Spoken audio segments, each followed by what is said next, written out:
Kingston, the Mad Kings on the show. All right, troll.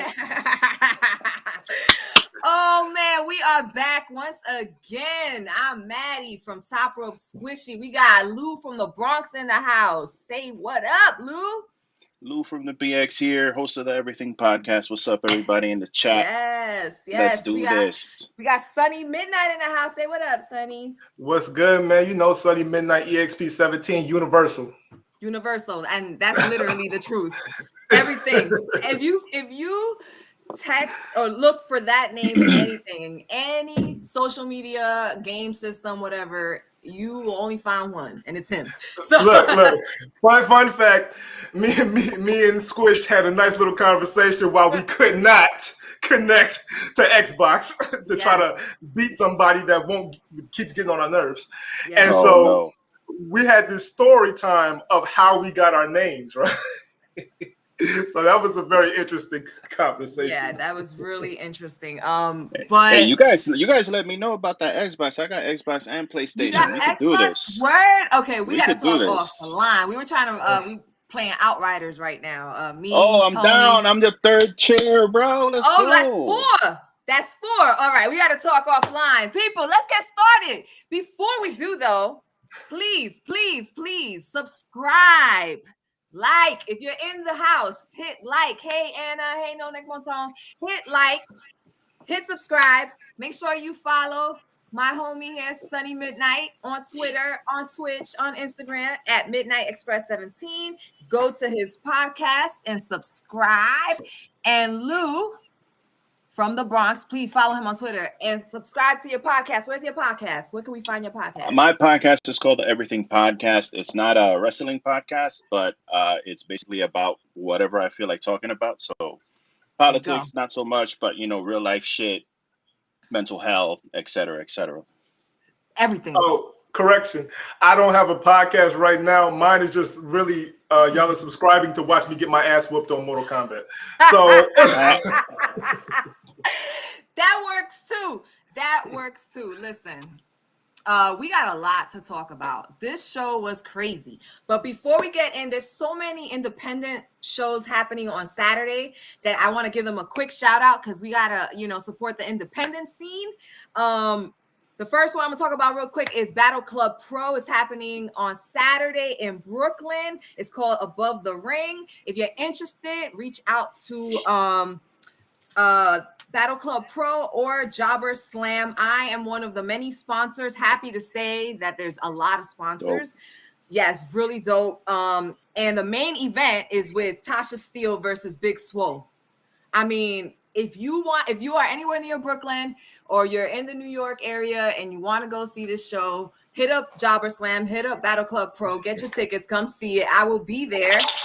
The Sea Stars, Trisha Dora, Prolific, Mr. Graham, Masha Slamovic, and so many more are going to be part of that show.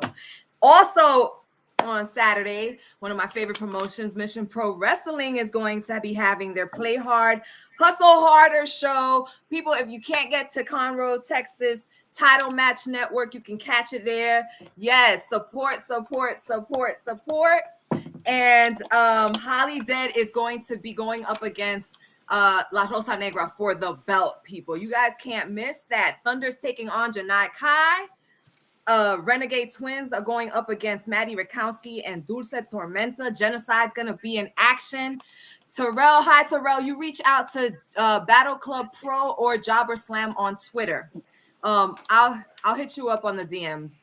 But yeah, and also Ring of Honor is having their Women's Championship tournament. It's starting this Saturday as well with 3 matches: Miranda Alizé versus Alex Gracia, Maserati versus Nicole Savoy, and Sumi Sakai versus Rock C. Support, people. Support. NWA is starting or is having an all-women's pay-per-view called Empower on August 28th. Everyone's been asking for all-women pay-per-view, so go support. And now, to what we came here to do. First of all, wait, before we go. I just wanted to add this tidbit because I'm going to lose it if I don't say this. So Tasha Steele, her partner Kara Hogan, apparently is leaving Impact. So she might be heading over to AEW. I like Kiera Hogan, so let's see. Yeah, another woman that they could not have on Dynamite. We will definitely be talking about these frustrations. We got so much to go through, but let's start with my first frustration. Why don't we start with the first frustration of the night? It was an amazing freaking way to open AEW. But however, it was not the way that I thought it would happen. I didn't like that however you put into that, man. Like, it sounds like there was a little bit of bitterness in there. Just a little bit. I am bitter. My mom's in the house. Hi, Aura. My mom's in the house. Hi, Mama Squish. Mama Squish in the house. Mama Squish in the house. I am bitter because, first of all, Hangman Adam Page debuted an amazing new gear for nothing. He lost. No. That's the thing. Like, so again, I'm a wrestling fan. I've been watching wrestling for like 30-something years. I'm not going to sit here and pretend like I'm a booker or a half booker or any of that. I don't understand how they're doing these things, but it's like... Oh, we're all online bookers. True. But it's like you have this grand entrance for Hangman. Hangman is over as F. I'm not going to cuss because Mama Squish is in the building. Oh, don't worry. I cuss Mama all the time. Oh, well then, never mind. Yeah, exactly. So he's like super. This guy's super over. You feel like it's his time, and then you get this grand entrance, new gear. You actually make Dark Order, who are a bunch of dorks, look cool, and then so cool. He loses. You think that the Dark Order's dorks? I love they're Dark a bunch of dorks. Okay, wait. Okay, so let me interject for a quick second. All right, so was the entrances great? Absolutely. I literally texted when they came out. I was like, Dark Order has to be Cowboys now. It has to be a posse now. Like, they literally because it made sense when you had Brody Lee, and Brody Lee kind of does this demonic or like darker character. Right. Now that you got Hangman at the front and center, yeah, y'all need to go ahead and transfer into a cowboy gang. Now, them going against the Elite, this is only furthering the story. That's why I knew as soon as now, granted, if I would have did a prediction, I would have been completely wrong on everything pretty much, because I thought that it was Adam's time. But I think they're pushing it for the actual pay-per-view that you have to purchase, because they're going to build it that high. They're like, this is a free pay-per-view, and it was great. But would you really have wanted to see it on a Wednesday or when it was at its height? You know what I'm saying? I mean, yeah, right? If they're going to do a show like that, I guess Hangman Page truly versus Omega, you would want to see it in the pay-per-view. But I just thought that he was on such a trajectory to, on a winning streak, and everything was just looking beautiful. And with them all coming out and the way that they all, lined up and they all did like this, and, but Hangman Page is pointing up. I was like, whoa, they're winning tonight. And they didn't. So that's one thing I like. This. Oh, go ahead. I'm sorry. That's one thing I really love about Hangman. Like, he never does this shit. Like he's never done it. He's never officially been like, yes, I'm in the Dark Order. I'm a dork. Hangs out. Yes, he just hangs out with these. He just hangs out. They're not dorks and losers. Oh my God, I don't think they're dorks. I would just go with what my man was saying. But look, you think they're dorks too, Sonny? No. I think that's me. Yeah, but see, I think that they were lost. See, now when they first came in, now we had this conversation on the last show. When they first came in, they looked like they did S&M, and it didn't look weird. It looked really weird. Mm-hmm. But then once Brody Lee came in, he straightened it out and made it credible. Yes. Then once Brody Lee passed, they were floundering. Yeah, they didn't know what to do with it. Now you got Hangman, and you see them transitioning away from the darker elements to the more comedy. Yes. Action people. And so you still got people like John Silver, who's over as hell. Jesus. Like, Dude, I really thought, because this is his first match back, and it's been so long. Like, you've seen him come out with the Dark Order, but you haven't heard the Johnny Hungy chants and stuff. So I was wondering if he was losing his steam being injured. As soon as he got back into that ring. Yeah, he took off. As you can see by my caption, I thought that Dark Order and Hangman Page were going to win. I was sure of it. I predicted it. So what do you guys think? We all did. What do you guys think is going to happen now? Like, what's next for Hangman Page? What's next for Dark Order? You know what's exciting?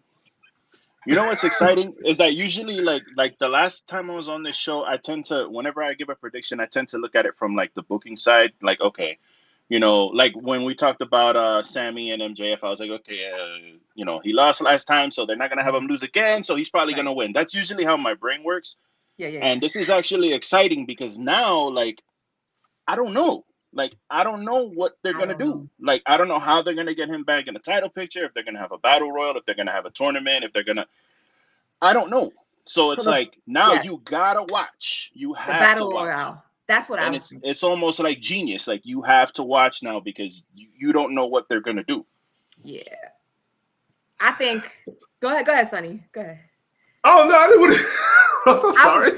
No, go ahead, Sonny. Go ahead. No.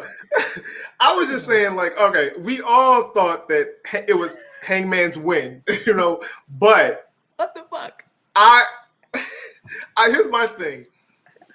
The reason I can be more easy with this from, say, the other company is they haven't scarred me yet. They haven't given me a reason to not trust them. So when they do a swerve, and they I'm going, I'm going, oh, okay, so how is this going and how is it going to make sense? Because at the end, it makes sense. Mm-hmm. Whereas the other place, not so much, and things get dropped. And then you're just like, wait, what happened here? And so I'm more forgiving when it comes to AEW. So as soon as I saw that Hangman lost, I was going, okay, so how are they going to continue to build this? Not, what the hell are they doing? Like, I wasn't doing that. Yeah, I was online. I did. I ain't even gonna lie. My husband missed the first match initially, right? So I had to watch that one by myself. And there was a lot of hooping and hollering and yelling going on just for me by myself. But when Hangman got one-winged angel, I was like, oh, I was looking at the screen like, no, and no, when he got pinned, I was like, literally, my reaction was like, what the fuck had just happened? Like, what the fuck just happened? Like, what is this? I was just like, that's all I did was, I was like, where's my phone? Go on Twitter. Let me go on Twitter. I'm gonna yell at Tony Khan. What the hell's going on? And that's a thing. It's like, it's so weird because again, new gear, new entrance. They had a whole little thing, and then he comes out. The crowd is going crazy the whole match. So you're waiting for that 1, 2, and like everybody was like, all right, he's gonna kick out, and then they were like, oh shit, wait, one-wing angel, nobody kicks out of that, and then he got pinned, and everybody was like, oh, the crowd was all like, what? Yes, the crowd was like, what the? Even the crowd. Talking about the crowd. They went silent. But wait, what's the next pay-per-view coming up? I can't remember. That's the one in Chicago, right? Yeah.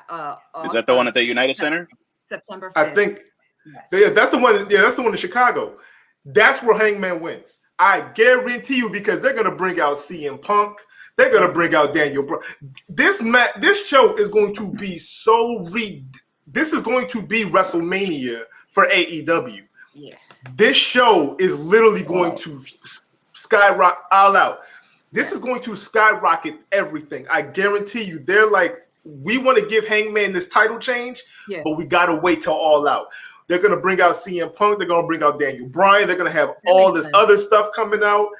It's going to be a magical night. I guarantee you. That makes sense. And I mean, like Lou said, I feel like one way to interject Hangman back into the running for the belt without him necessarily harassing or following. Starts in 30 minutes. What was that? I'm sorry. I was hoping y'all didn't hear that We freaking heard it echo. loud and clear. Who Trying watches to. ESPN? All right, so, so I feel like with a Royale, Was that thing saying Sunny Midnight is talking a little too long? Shut up. I know. Yeah, that would be the place to do it. At All Out, but I feel like no, because then see if Hangman Page is going to take the belt from Omega at All Out, right, which is in September, then how will the story go between now and then to get him in that match? Because supposedly he can't mess with the belt anymore. So, like that was where I didn't understand. I was like, if the stipulation was, if you guys lose, you can't challenge me for the belt, and Dark Order can't challenge for the tag belts, right? While they have it, while the Elite holds it. It's not a MJF Cody stipulation where Cody said he will never ever challenge for the AEW belt. This was, while the Elite holds it, they can't mess with them anymore. So, my thought is, and of course we're going to move on from this match. We've been on it all night, but my thought is, what the hell? How? What if they do like a little surprise screwy twist? Like it's a fluke, somehow somebody accidentally pins Kenny and then Kenny wins it the night back, and so it kind of like resets it. I don't know. There's like many directions I guess they can go with this now, but since it didn't go the way that I obviously thought it would, I'm just gonna leave it to the air. And I know I do my predictions on Mondays, so they're gonna be a little strange going forward because I really don't know. This is the one I think. Go ahead. But my last thing with Kenny is like, and everybody's wondering about like Adam Page, but my thing with Kenny is like, what are they gonna do with him? Because he's got all these belts. Eventually, he's gonna have to lose them. So is he just gonna go one by one losing belts like every week until he has no belts, and then he's gonna end up like destitute and like homeless or something? Because eventually he has to lose, bro. He's got to lose eventually. I think that he has to come off his pedestal to finally bring the Elite back together, and they'll do the transition back to faces. And I think that's going to happen in the future. True. Hi, Erica in the house. I do think though, to say, and hi Erica, and to say that I feel like Kenny should win that New Japan title first. Like if he can bridge AAA, New Japan, Impact, and AEW all under the umbrella, then like have him lose it. But then you're letting the world know anybody from any of these companies can jump on any of these shows and have any of these programs, and you're not just limited to who's in these companies. That's going to go back to the territory system of where everything used to be so dynamic that if one dude wasn't getting over here, they would put him over here and he can get over and then come back over here. So I just love the Forbidden Door and the fact that we can get wrestling from any direction and anywhere. So Moxley said, "I am the Forbidden Door." There you go. This is the one match besides the opener, but probably more than the opener, that got me completely. I have no idea what was going on with my homies. With my homies. Why? You know, it's funny when I see the belt. It's funny when I was watching the match. When I was watching the match and it was over, like when they did the pinfall, I heard like a like a kind of low pitch, like kind of yelling, and I was like, my God, is that Maddie? Can I hear her screaming? Can I hear her screaming all the way from Jersey all the way here? I swear to God, I thought I heard something. You better believe it. What a weird. That's it again. The booking. I don't know. Look, first so of weird. all, Cash Wheeler. If we can hear your voice, if we can hear your voice from all the way from New Jersey, you got superpowers, girl. I'm telling you. Look, that's how upset I was. I wanted to say, I hope Cash Wheeler's doing all right. That injury did look a little messed up. But Proud and Powerful got a bigger crowd pop being from New York than FTR did, and they are from North Carolina. Okay? True. The pop that Santana, first of all, I was expecting boos because I'm like, oh crap, they're in North Carolina. But we got to understand the level of excellency that Santana and Ortiz have had even pre-AEW. Okay? And they have not been treated, I feel, in my opinion, like the gold tier status that they should be treated like. They're, to me, being used right now as talent enhancement or something along those lines, like getting people over to the belt, like this, like, oh shit, if they could beat Santana and Ortiz, then they are obviously top notch because Santana and Ortiz are up here. I don't want to see them like that. I want to see them get their belts. Like, what? How many times are you going to string us along? And people, I love AEW, so if you don't know me, don't judge me. I love AEW, but in this show, we can critique them. Oh, okay, yeah. Wait.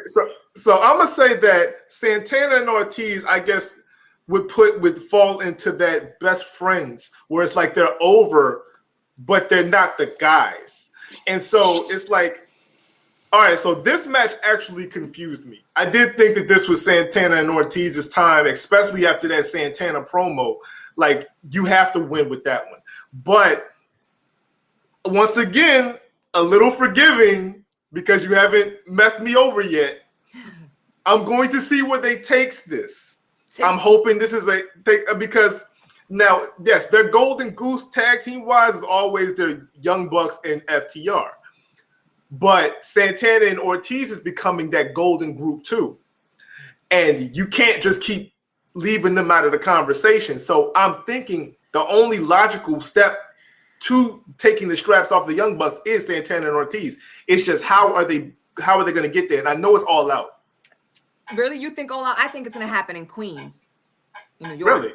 Yes, I do. And I mean, major belts have switched hands on regular Dynamite nights, but this is not just a regular Dynamite night. Yeah, this is the first time they're going to be in New York, in that big ass stadium. This is huge. And Santana and Ortiz are from New York. I think they're going to get a huge pop in New Jersey, too, because people from New York are coming over to New Jersey. Yeah, I can't wait. Oh, Jersey and New York are like this, yeah. Yeah, I can't wait. I'm just like, I'm still upset because the tickets that we had, we were getting the first ever Blood and Guts, but COVID happened. And yeah. But whatever. Moving on. I don't want to be upset about this all night. We're going to talk real quick about this one. I mean, good, Rose. I mean, first of all, what is there to say? I mean, when this match started, I tweeted out when I saw that she was next. I tweeted out, "This cheerleader is about to get tapped out." LOL. Like, because, like, fam, really, Julia Hart versus Thunder Rosa. She didn't give her shit. She gave her nothing. It was like a squash almost, basically. I was laughing the whole time, and not because. Just because I wanted Thunder to like destroy her, and I'm not a fan. Match. I'm not a fan of the Varsity Blondes. And again, I say this almost every show. It's nothing against their wrestling. It's the gimmick. It's the gimmick, yeah. But this is what I'm sorry, I mean to interrupt you. This is what bothers me. Like, I love Thunder Rosa, right? Obviously, I love her. Yeah. I'm a huge fan. She's over as shit. If you wanted to take advantage of the pop, okay, I get it. But why not have like if you don't watch Elevation or Dark or anything, right now Big Swole and Diamante are beefing. They are beefing, and this would have been a perfect opportunity to have Big Swole and Diamante have a grudge match. It didn't have to go long. It didn't have to be 10 minutes. It could have been a 5-minute thing. You could have even maybe had Thunder Rosa come out to just take advantage of the pop. Or she could have done a little backstage thing. Hey, Britt Baker, I'm gonna come to kick your ass. Mera, blah blah blah. Yeah, something. You could have still had Rosa, and then you could have given Swole. You could have had Swole out there. You could have had Jade out there. You could have. It's like anybody. But they did have Jade out there. They did have Jade out there. Yeah. Hello to Preston Waters, aka Marcus Gray. Marcus in the house. Wolfie Wolf. Woo! No, but I feel you. I mean, look, as soon as it was, Julia Hart, I was like, oh, bless her heart. She gonna get her ass kicked. But it's just like, the Varsity Blondes reminds me of an 80s tag team. And that's cool and all. Don't get it twisted. You know, they got great chemistry, all of that.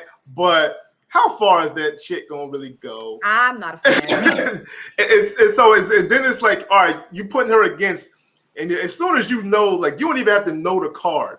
But you see Julia Hart come out, and then you hear that theme, dun, dun, rope, done. It's over. Put it down. Like I mean, she's gonna. She got a Road Warrior pop. She got a Road Warrior pop. Like, she's super over. Like, again, love Thunder Rosa, but we didn't really. I know she was just signed, so you had to do something. But it's like, she really didn't need to come on to the show. Or if not, she could have at least wrestled somebody she's going to start something. Or they could have made her.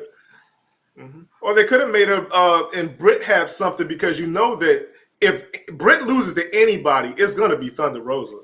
So, you know, they could have either did something with that, or yes, they could have used, like you said, Diamante and Big Swole, something where, anybody but Julia Hart would have been better against Thunder Rosa. Oh, wait, you sound like you got some saltiness against this little girl. It was a waste of Thunder Rosa, and I love Thunder Rosa, and I know Thunder Rosa likes to elevate talent, but there were so many women in that roster that have not been on Dynamite that can wrestle and that should have been there instead of Julia Hart, since this was a match that had no storyline to it, period. Would you have rather seen like Red Velvet, like her versus Red Velvet or something? Yes. Hell yeah. A million times yes. Or Yuka. You just brought her back from Japan. No, you can't do Yuka, because Yuka can't lose right now. Like, because I only look at it from a booking position. Yuka just came back from Japan, and they're building up steam for her, so she can't lose right now. That's why she's not on Dynamite. She's on Elevation and stuff, building those wins and that momentum back up. So it would have had to be somebody that could take a loss that's not really in a program right now. So it could have been Red Velvet. You know, it could have been Kylie King, for example, since Julia Hart is not signed. But shit, she's not signed either. Yeah, that's what I'm saying. Yeah. They're not signed. That's what I'm saying. Like, if you're gonna bring a non-signed talent, bring me somebody that can actually handle Thunder. But Kylie King, Kylie King, no, because Kylie King, for some reason now, she's been on a losing streak. Like, they've been putting her up again. Like Kylie King is on that stepping stone position right now. Like, she's good enough to beat all the Evolution darker talent. But when you got one of those main names like a Swole, a Yuka, or whomever, you're not, a Statlander, you're losing. No, yeah. Rio, like, you losing. They could have picked somebody else, and that's just my opinion. Can I say one last thing about these people before we move on? Because I'm ready to move on from these people, bro. We are gonna move on. I feel like Tony Khan, I feel like these Hollywood blondes are like Tony Khan's little pet project. Like, he wants to get them to be a thing so bad, and it's like, Tony, bro, if you're watching this, because I know he's watching. I know he's watching. Probably has. He's in here somewhere in some weird account.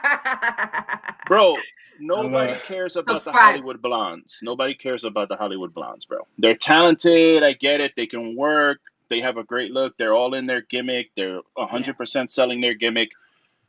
We don't care. Nobody it's cares. Just old. I mean, nobody nostalgia is cool too. I'm sorry, Squish. No, I was just gonna say that. We just don't connect with that because listen to the reaction they get when they come out. Everybody's like, yeah. I don't know about you. I didn't have cheerleaders. I didn't have cheerleaders and varsity teams in my school. I went to school in New York. Like, we didn't have that. Yeah. I mean, we had. I can't connect. I can't connect. Yeah, we had them. I mean, it was it's like if you was in sports like that. Even they didn't really act like that. And so it was like, I don't know, I think it's still an 80s gimmick that people don't care about anymore. Yeah. It's one of those nostalgia acts that need to just go ahead and die, because there's certain things that don't translate anymore. Like, you couldn't do Earthquake and Typhoon in today's time. You couldn't do the Bushwhackers. You couldn't do them into certain things don't translate. Varsity blondes, they're like the greasers. Yeah, I'm waiting for them to do a heel turn and change their whole entire outfit. Come out with pants. Listen. Instead of mantis. I'm not a fan of mantis. Wait, Listen, question for the both of you. Question for the both of you real quick. Sorry. Right. Do you prefer people wrestling in pants or do you not care? Because I prefer pants. I'm so glad you said that. Bro, what is Pants. with the tighty whitey underwear things? I never understood that, bro. Like, give me the shorts, like those Jake Hager shorts. Like, give me those. Yes. Or give me Wardlow wears. That thing that or a Wardlow singlet. wears. Like, my favorite thing is like the Big Show singlet with like the shorts. That's the thing that shit Wardlow is wears. G. Like Big E's. Yeah, like Big or E's like singlet. or like Yeah. RVD right back. Right. They wear like that joint with the shorts. Yeah, like, bro, these people The that come amateur. out. Yeah, these people that come out with like just I mean, okay, if you have the body, that's awesome. Like Randy Orton or whatever, he comes out with like the underwear thing, but it's like, fam, I can't wrestle in that, bro. I'm not.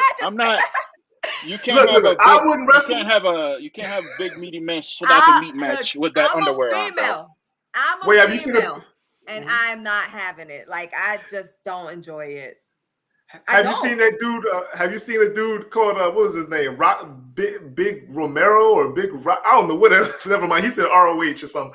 Big boy, just little strong. It's like some it's weird. Look, I just okay. Look, moving on. Tony says, "Look, I call them manties, and me and my husband call them manties for man panties, and I just can't." I get it. You know, these guys, they can pull it off. They have nice bodies. But I'm like, if y'all just add like 3 inches so they don't look like they're going up on your thighs and just like boy shorts, we can mess with that. Just 3 more inches. Just call Sandra, the lady that does the seamstress for Sandra's so cute. I love Sandra. She does the seamstress for, the seaming for the gear. Just call her up and be like, look, Sandra, just add like 4 inches on each side so you can cover some of this hip. And we good. Because men, but see, I can't conceive it because it's like if you're getting into a fight into a bar, you're not stripping down to your underwear and going, "Let's go." You know what I'm saying? If you're going into the they're putting on a show. Yeah, like if you put on a show, it's just like, here, look at my body. It's cool. It's cool. This is the way it's been done. I've always preferred men in pants. So that when Hangman Adam Page did the switch over from mantees to long pants, I jumped out my seat. I was like, yes! Yeah. Then he went back. Wait, did he go back? No, he's still wearing pants. Pants for Hangman Page. Sorry. Can we move on? I got too many. We're moving on. I got underwear in my head now. No underwear. We're going to talk about the IWGP US Championship because Murder Hawk is a beast. He won it from Moxley, who held it for 564 days last week and already defended it against Giant Hikuleo. Holy moly, I love this match. What you guys think? Ukulele. No, play. I guess it kind of sounds like that. No. No, I thought that one. I mean, I already knew that Lance Archer was going to win that. I mean, this is his first defense. And it's cool because, I mean, Hikuleo is no slouch in New Japan. So, and he's with Bullet Club, which is still, even if you want to say that it's lost its steam, it's still a highly recognizable name in the wrestling community. So, him bringing that brand over is just another, prestige being added to the match. But we already know who was going to win. Now, my question is, after this Lance Archer win and we see Takahashi on the screen. Is it Tanahashi? It's Tanahashi. Where is it? I have it. The ace. Down. My bad. Tanahashi. Tanahashi. It's Tanahashi. Takahashi be jumping in my brain sometimes. Hiroshi Tanahashi. Yeah, that's the time bomb. That's my dude. He's not getting it. No. Lance Archer is traveling to Japan. I think in 2 weeks or so, he's going to defend it in Japan against Tanahashi.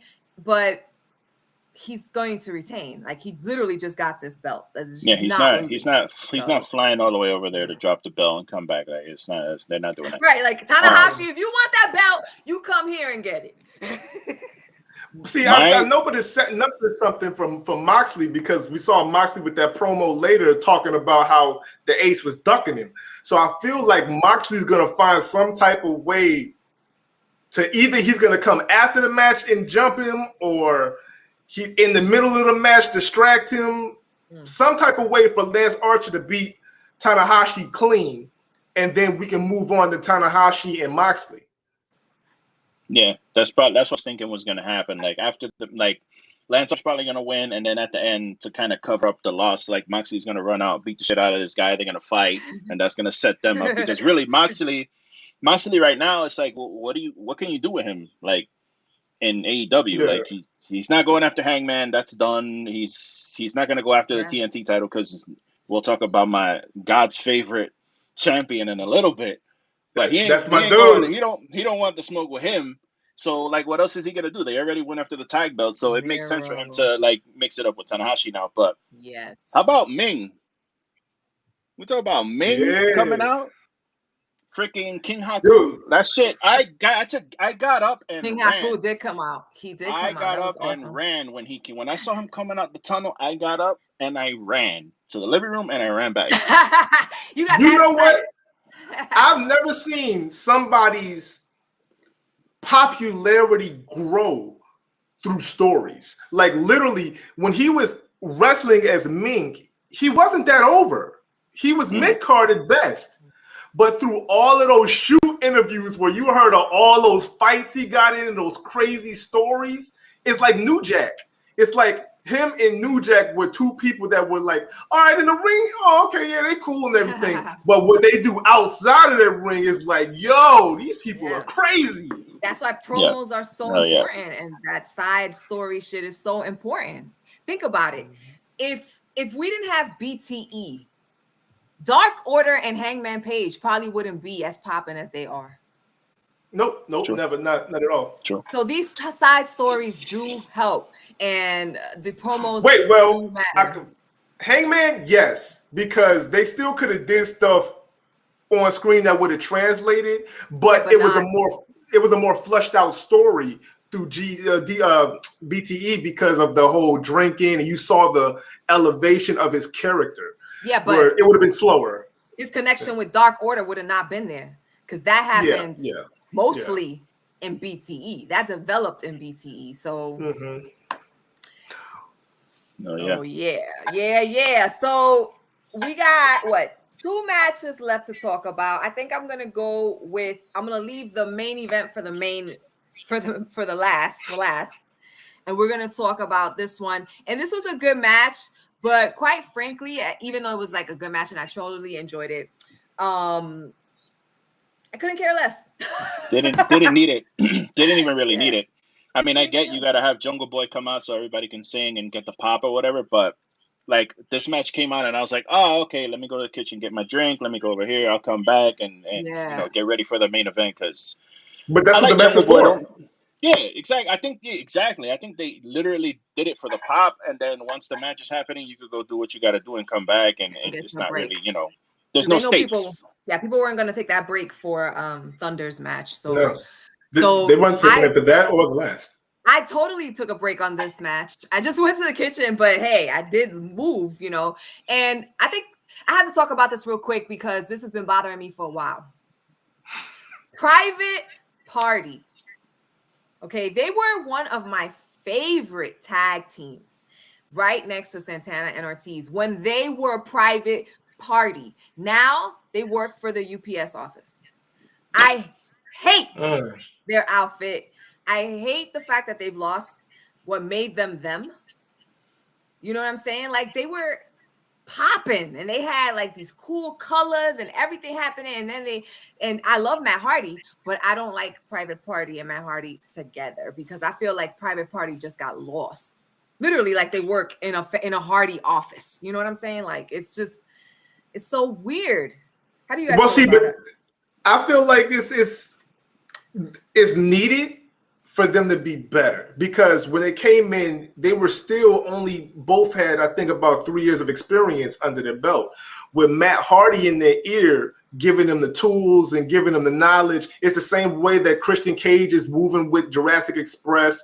It's the same way that Tully is with the Pinnacle. Not. No, it's not, because Christian Cage and Tully, like, they're not changing their characters. No. I'm not talking about the character. I'm not talking about the character at all. I'm talking about behind the scenes. Behind the scenes is fine. Yeah. I would have been fine with them being behind the scenes, and even him coming out as their manager. What I don't like is that he changed the way they look. Oh, well, I mean, it's the transition. It's the growth of the character, because they went from the young, wet behind the ears guys to now these vicious heels that's in this faction. So when they come and make that transition, it's going to be on an elevated scale. So Matt Hardy is just giving them the rub, pretty much. I'm pretty cool with them being heels. I actually was very happy when they became heels. I am just like super upset that when they come out and Matt Hardy comes out, it's Matt Hardy's music, even though it's them wrestling. And they're wearing cocky pants and like black shirts instead of their outrageous outfits. If they could change those two things, I would be okay with it. But as long as everything is revolving around Matt Hardy and they've lost their characters to me in a way, I'm not going to be happy about it. Like, I feel like I'm talking too much. Yeah, no. You're good completely. I just honestly, I really have nothing to say about like Jurassic Express or Private Party. Hi, Courtney. There we go. That's what I wanted to say. One thing about the match that bugged me out is like Luchasaurus doing that like triple German with like everybody. Why don't they just let go? Why don't the guys in the front of it just let go? I mean, I get it. It's a story and it's a whole theatrical thing, but it looks so dumb. Like, I get it's supposed to show Luchasaurus' strength or whatever, but it just looks, it takes me out when it looks so stupid when it's like, bro, just let go of your tag team partner and he won't get slammed on his head. Like, why are you holding on? I think the thought process was the first person got grabbed, so let me grab somebody to anchor onto so he doesn't throw me. And then he's about to get thrown with him, so the thought process, let me grab this guy so he doesn't throw me, and then he's strong enough to throw all three of them. So that's exactly how it happened. Mark Quinn was the last one trying to grab for the ropes. Like he was scrabbling for the ropes and found the trunks or found the back of the pants. Yeah. So I mean, like that's how that kind of goes. But it's like I understand what you mean by Private Party, but at the same time, with the way that they have FTR, Young Bucks, and Proud and Powerful set up right now, I don't want, like, it's almost a blessing that Dante Martin's brother got injured, because they would have been down the ladder with Luther and Serpentico. I mean, this has been good for Dante though to show his worth, because as a singles competitor, I mean, he's just turned 20. This is a kid, and he's a kid. He's doing stuff that he has springs in his feet. He's flying out of the middle of the ring, backflipping. I ain't seen nobody jump that damn high for a damn crazy. Cradle. He's just like boom, boom, like a grasshopper, boom, boom, boom. I love him. Him and Mark Quinn got some hops. Yes. Hey, Nona Conton is upset that they didn't let Private Party and Angelico dance. Can we give him a little Angelico dance so he could be happy? I wish I had the music. He's not the only one that was upset. I was pissed off at that too, because when they were coming out, I'm like, oh, they're either going to come out he does that. That's Angelico. Let's see. I mean, see, that's the thing though. It's like, okay, the Hardy family office theme. Yeah, the Hardy family office's theme is like serious, focused. That is, and Angelico and Private Parties we're upbeat and we're partying and energetic and stuff like that. So when it comes to like fans like us, we want that energetic, unless like we want that focused person for a championship match, sure. But for everything else, hey, we want to see the dancing and we want to see the shots. We want to, have fun, especially if they're gonna lose. Let them have fun. And that's the other thing, the Butcher and the Blade. I think the Butcher's. I miss Butch. Yeah, I miss him too. He's injured, and he also plays in a band, y'all. And also, Yeah. you know, the hybrid too. They've been able to keep their characters and their gear and everything, and it's only been Private Party that had to make the change. So I'm really confused about that, because they could have continued, you know, with their character as far as being a heel and doing heel shit, and even coming out with Matt Hardy. But why is it that they're the only ones who lost their gear? And it's just bugging me. But Butch, like you said, Butch isn't there. Like, so it's only Blade. So you're not going to do much change in there. And then you have Angelico and Jack Evans. But you know what? And Jack Evans hasn't been there too much. Yeah, it's only been really Angelico. Yeah. But you know what? It's true. I really actually you said Blade, and I actually like what they've done with Blade too, where he has like that kind of like Dexter serial killer thing with the like even little touches like that. I can see where Matt Hardy's like putting in their thing. So maybe maybe it's the best. I don't like him losing. Party. You know, I love Matt. I love Matt Hardy, and I used to watch him back in the days when before I took that big break from wrestling, and I grew up watching the Hardy brothers and everything. So I have much respect for him, and we'll give him the benefit of the doubt. But quite frankly, they kind of got a reprieve? Yeah, I didn't get a reprieve. I mean, lucky you, damn it! I had to suffer through. Yeah, it's horrible 20 years. I feel like I got out of jail with Moxley. Like, look, that's on you. I stopped watching 2001 or something like I literally, when I got back into it, it was 2019, and I had 10 solid years that I had not watched any wrestling. Wow. So I didn't know. 2001 to 19? No. 18. 2011. Oh, I'm about to say that's an 18-year jump. That's a whole grown adult. I always forget that we are in 2021 and that I'm about to hit 4-0. Like, it just hits me every night. I'm like, oh shit, I'm really old. Okay. I'm not young anymore. So I'm 5 years behind you. Yeah. Oh, thanks. I feel so much better. I feel so. Hey, you're welcome. No, I try to help. No comment, Lou. Lou, it's okay, because you know what? We still look young, so it doesn't matter. That's all that matters. As long as you feel and look young and think young, you're good. Yeah. Listen, we gotta jump. I'm still 5. I'm still 5 years old. Tell it to your knees. You're still 5, probably. You know, yeah. My daughter 12. We roll around like we kids.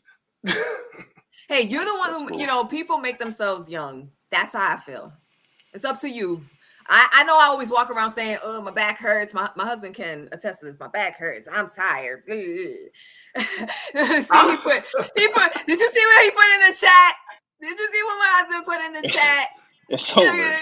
It's over. That's because I walk around complaining all day that everything hurts. And I'm 5'3", I'm small, but I don't work out.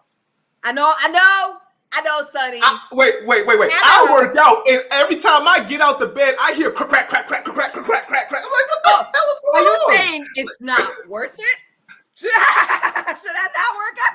Oh, no. You should work out now, because otherwise you're going to hear some other cracks you don't like. And so... Ooh, we're going to have to sing Courtney happy birthday in August. August. Yes, we will remember that, Courtney. We're going to sing you happy birthday. The big 4-0. That's awesome. I will be turning 40 in January. So nice. Yes, y'all. Yes, y'all. The 36 in September. Woo, that's around the corner. And Lou is no comment. No comment. Lou hiding. Lou's like. My man said, I'm behind a paywall. Shh. Hey, get the Patreon if you want to know what's that.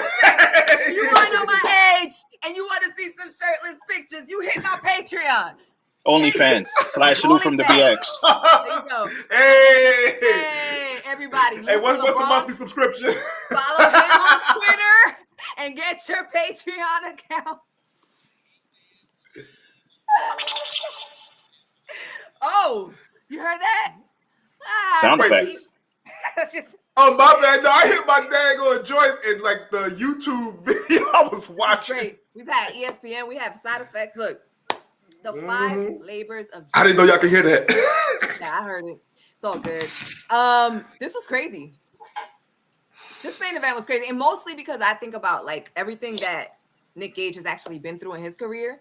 And then the fact that Jericho is 50 years old. and he's still pulling back-to-back crazy Mhm. ass matches like this. Like, let's not forget, last week's match wasn't easy. Yeah. Wait, so let me say this. Let me get this out real quick. Get in there. So I never heard of Luke guy. I told you I'm terrible with names, but Gage. Nick Gage. And so Nick Gage, I was about to say Luke Cage. Like my brain was that gummy kicked in. I'm sorry, but nah. So Nick Gage, I had never heard of this dude, right?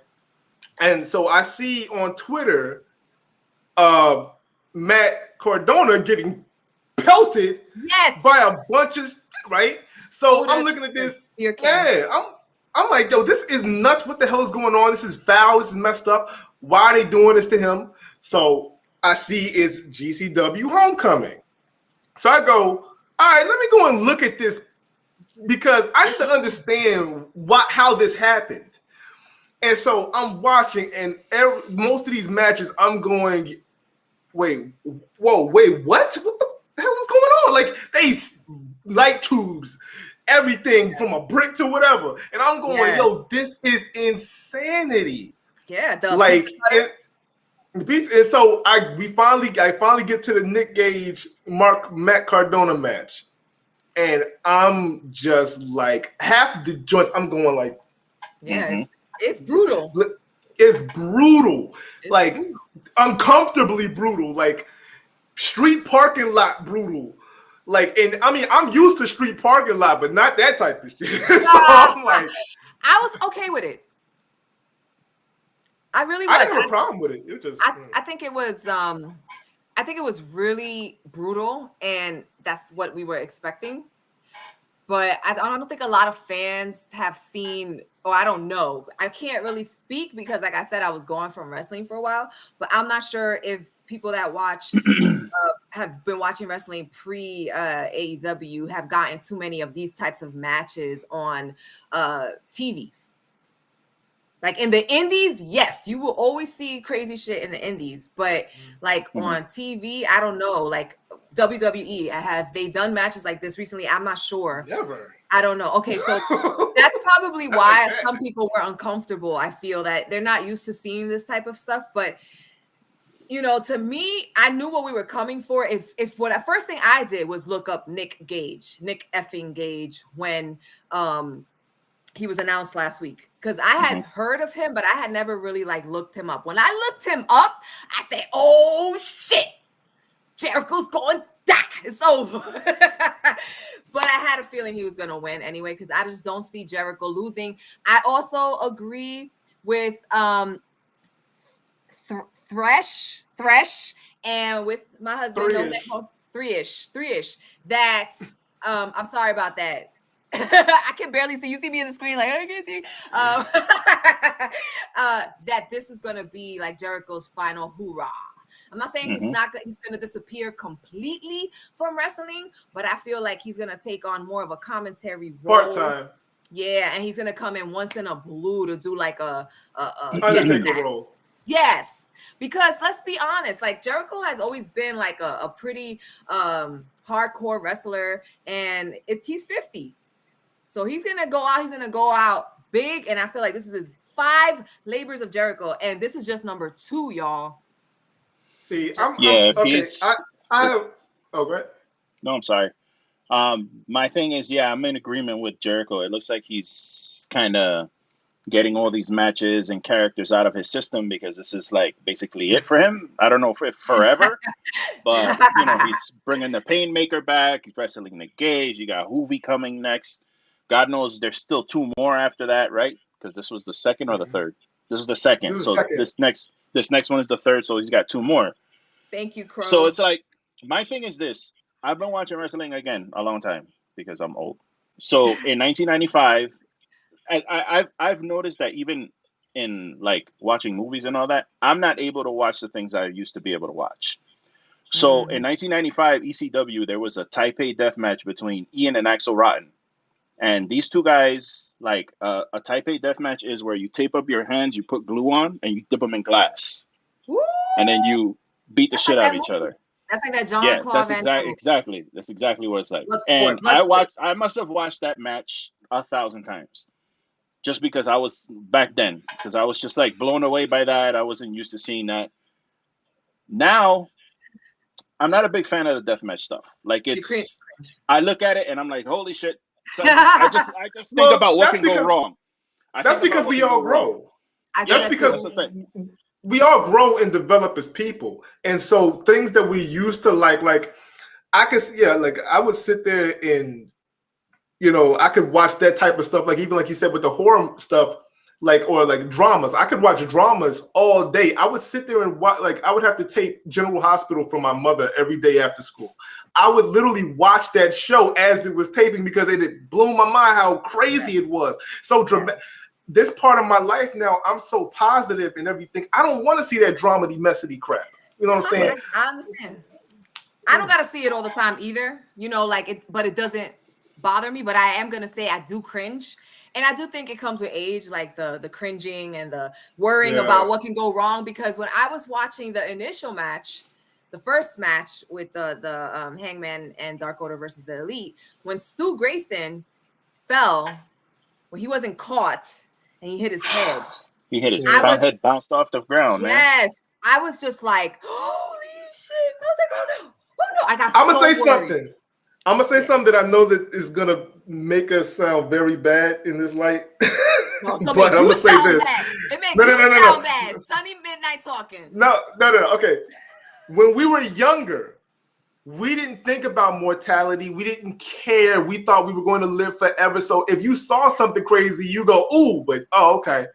As you get older and mortality starts to jump more into your brain, things like your head bouncing off the joint you start to go, oh crap, wait a minute, you might, because now, because we're not back in that old golden age, we're invincible days anymore. We're now thinking more like, oh my God, like if this hits me, I might die. Whereas when I'm a kid, I'm thinking this hits me, it might hurt for a little bit, but I get over it. Like, how you guys like with roller coasters? Because when I was young, I was like front row only, craziest roller coasters. Oh, it don't got no overhead protection, front line, put me in there, can't see the bottom. Now, I don't even want to ride in the back. You understand what I'm saying? Wow. So yes, things change with time. Things do change with time. And although I don't want to sit through a death match every week because I don't. No. Once in a very blue is good. What's up, Blue? Can I ask a quick question? I want to ask. I'm sorry. So like I was saying, it's just when it comes to that stuff, like I'm not a fan, but this match was fucking pretty dope. Like that spot where he hurricaned him through that plane of glass, like I was like this, like I was looking through my fingers because that shit. I just see the danger, and I guess that added to it. I don't know, but I'm not a big fan of that stuff. But I think they really pulled it off big time because I thought it was gonna be super watered down. I didn't even think they were gonna do light tubes, honestly. Me I didn't think Wait, like Jericho and Omega? I mean, not Jericho. I mean, like Omega and Moxley, like watered down like that. Well, yeah, you have a point there. You do have a point. I mean, no. It was still a good match. Yeah, it was still a good match, but it wasn't. I enjoyed the shit out of that match. But I mean, I like that. Whatever. Yeah, I like that more than this one. This was a death match. Yes, I think because of the star power, really, too. Because Nick Gage, again, I knew who Nick Gage was, but I'm not some big fan with shirts and all that shit. Like I didn't really know him. You know what I mean? got a question for the both of you. What? How did y'all feel? Like, did you feel like now? Because I know Nick Gage, when I saw him GCW, he's like a god in that building. Like he can't move. People are attacking him. They love him so much. Did you feel that love when he was in the match? When he came into AEW, do you feel like he got enough pop and recognition? Who, Nick Gage? To make any difference? I mean, there seemed to be people that were there that knew who he was, exactly who he was. And then I think there were a lot of people there who were kind of more like me, where I know the name, I know what he looks like, I know what he does, but I don't really watch it, but I know who he is and what he's capable of. So it was kind of oh shit, this guy's here. It was a weird reaction. It was a mix of pop and oh shit. I don't think it was a case of people didn't know. I think everybody knew. It was just more It was a worry. Hey, DJ Let me Storms. let me give y'all an example. It's like not like like Andrade, because when Andrade came over, the place exploded, right? He did, yeah. When Cage came over, the place exploded. Okay, but I'm gonna limit it down to take Keith Lee out of WWE before he even got there. Please. No. But yeah, that too. But before, we can talk about that later. No, my show. Later. But I mean, take him back in indie Keith Lee days, and let's say he just came to AEW, he would have blew the roof off the place because everybody knows who Keith Lee is on the indies. He was big. Did Nick Gage get that type of reception to move the needle to be able to be there? I would say. I don't think so. I don't think so, but I think that they might maybe bring him back. Is he signed? I see a lot of people saying sign Nick Gage, sign. Okay. I really don't think his style is one dimension. His style is one-dimensional, and if you looked at his wrestling while he was in the match, the first 5 minutes was kind of terrible. Like, it wasn't until they started bringing out the props where he got into his element. But he's a one-dimensional fighter to me, like the one-dimensional match type to me. He's the deathmatch guy. So bring him in once in a blue moon. If you want somebody, okay, so you coming at me, or you this psycho? Well, then we got this psycho for you, and you have a one-off. But I don't think him coming and putting on wrestling matches week after week. Yeah, it's not gonna. Yeah, no, I don't see that happening. So we've come to the end, but before we get out, I want to ask you guys about the matches coming up next week. Which match are you guys most excited about? So we have Cody Rhodes versus Malachi Black, which is the one I'm actually most excited about because I want to see what Malachi Black can do, and I actually believe that Malachi Black's going to win. We got Miro versus Lee Johnson. Rip Lee Johnson. Right? Yeah. We did the same shit. Exactly. I love Lee Johnson, but it's Miro. And Christian Cage is going up against the Blade. The Bunny up against Layla Hirsch for the NW Women's Title Match Eliminator, tournament. And Chris Jericho is going to be going up against Juventud Guerrero as his third labor, and the stipulation is that he must win with a move from the top rope. So which match are you guys most excited about, and which match are you least excited about? So it's weird that I'm excited to see Miro because I know it's going to be a tremendous squash, but right now I don't know where he pulled out this character. I don't know where he got the blood sport. And I don't know where he got it all. It's like all came together at the same time for him, where he's just like, he's got it all. He's got the wrestling ability, he's got the promo, he's got the look. Everything right now is firing. Like it's all firing on all cylinders. So I'm excited to see Miro get in there and kill somebody. Yes, to be honest with you, I'm least excited about Jericho and Guerrero because it's like, MJF is an idiot. Like, MJF is a moron. If you really wanted to get rid of Jericho, this is what you do. Guess what, guy? Next week, you have to wrestle Wardlow and Shawn Spears and Dax Harwood in a 3-on-1 match, no DQ. And they kill Jericho. And it's over, and you don't have to deal with them anymore. Well, that's what you gotta do. That's what you gotta do. But Courtney is so happy. You know what I'm gonna do? Juventud Guerrera. Courtney's so happy. She's not a fan of Jericho, so she's like loving your commentary right now. He's such a goof. Okay, wait. So, let me talk about that real quick. All right, so I mean, it has to progress the story. Now, yes, he could just say, you know what, all of the heels, you got to beat all the heels all at one time now. Go, and they kill him, throw him off a bridge, and he's gone forever. They should. We could do that, but you got to make it appealing in a fight. It's a movie. It's like, look at it as a movie progression. You know what I'm saying? Don't look at it like the moment you look at it realistic, you go, why wouldn't Nah, like but well, they're not gonna do that because I think this is his last hurrah, and he's not. They're not gonna make him go out like that. I just want to make this known because I own up. So DJ Storms wanted to put it in my face that FTR won, like he said, and whatever. You missed it. You missed it when we were talking about Proud and Powerful and how they're still gonna get the belt somehow. Anyway, so tell us, Lou, what's your favorite? What you're looking forward to and what you're least looking forward to for next week. Wait, didn't you tell us that? No, you. I went already. I don't know, Lou. Sunny. Yeah. I was like, yeah, did he go already? I'm like, Squish, what's going on? I put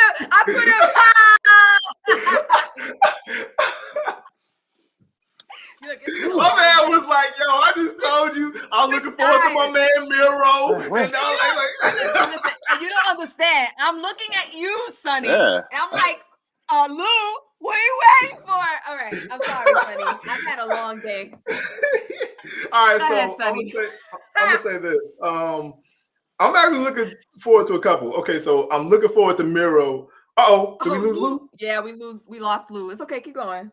Okay, so I'm looking forward to the Miro Lee Johnson because to answer Lou with his previous one was Miro always had this character. He has always had this character. But they just wouldn't let him use it. They wouldn't let him be it. They just wanted to have him in like Bobby Lashley has his wife type things. So he can be able to express himself the way he was. That was why when people were so blown at him doing the video game stuff, it's like, let him grow. Right. Like you can't just throw him at the top immediately. Like calm down. Yeah. So I'm looking forward to Miro because his character. And him he's gonna kill Lee, obviously. Yeah. You know, I'm looking. I'm also looking forward to Hoovy coming back because Hoovy was my favorite luchador in WCW. So I haven't seen him wrestle in probably 15 years. Oh, so you're looking forward to Jericho. I'm hoping it's not terrible. I honestly don't think it's gonna be terrible, and they're like coming back, I think, from an old rivalry. So this is going to be good for anybody who was following that when that was happening. So yeah, that's not bad. So which one are you least looking forward to? Layla Hirsch and what's the other girl? The bunny. The bunny. And I love the bunny and I love Layla, but compared to everything else on the card, yeah. And you know how we were talking earlier? Thunder could have gone up against Layla. Instead of.